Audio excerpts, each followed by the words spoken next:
Basically আজকে আসছি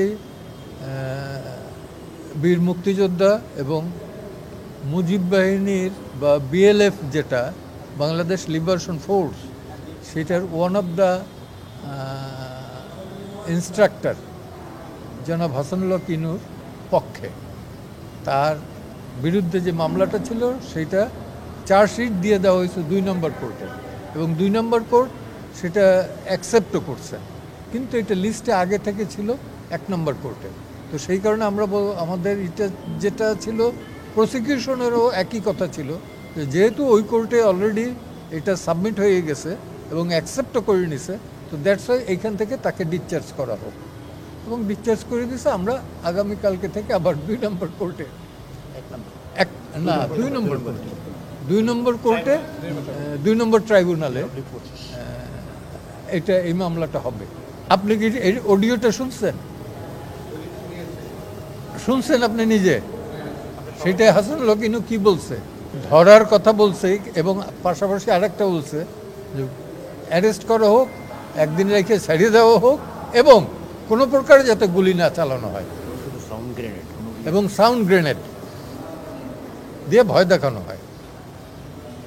it does not mean যে এখানে কিলিংয়ে পার্টিসিপেট করার জন্য উনি ইনসিস্ট করছেন। তো সরকার যে থাকবে সেই করবে না।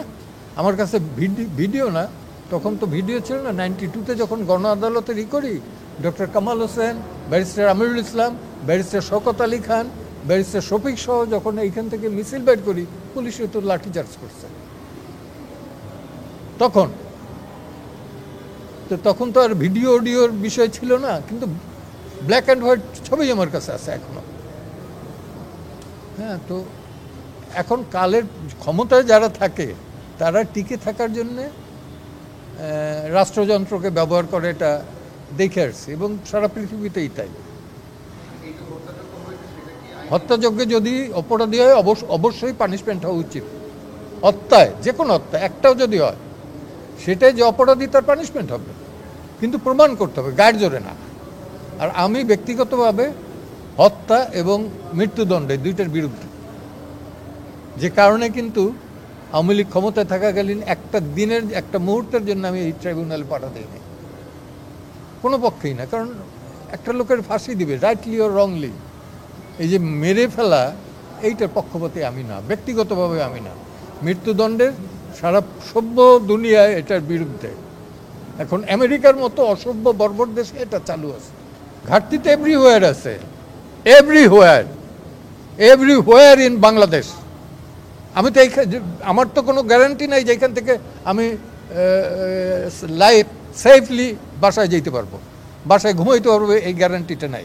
একটা এক্সাম্পল দেই, গত মাসের 28 তারিখ প্রজন্ম মঞ্চ 71 থেকে আমি একটা গোল টেবিল বৈঠক ডাকছিলাম। ইস্যু কি?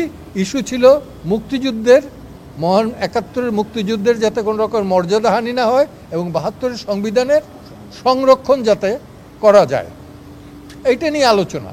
এবং যারা ছিল অধিকাংশ ছিল অ্যাবাভ 70 এইজের। সেইখান থেকে বোধহয় 2-3 জন ছিল, মঞ্জুরুল আলম পান্না, কার্জন, আর কে, এই 2 জন ছিল বোধহয় ইয়াং, তাও অ্যাবাভ 60। মব করা হইলো, যারা অ্যাটাক করলো, মব করলো, তাদের কারোর বিরুদ্ধে কোনো মামলা হইলো না। মামলা হইলো গিয়ে যারা ভিকটিম তাদের বিরুদ্ধে। সো এই আইনের প্রতি, এই অ্যাডমিনিস্ট্রেশনের প্রতি আমার শ্রদ্ধা থাকবে কোত্থেকে? সঠিকভাবে না, বেঠিকভাবে চলতেছে। রাইট? কোনো ভাগ রেখে কথা বলছি? বেঠিকভাবে চলতেছে, উল্টোভাবে চলতেছে। এখানকার তো রাষ্ট্রের কি বাইরে? এটা কি বাংলাদেশের বাইরে?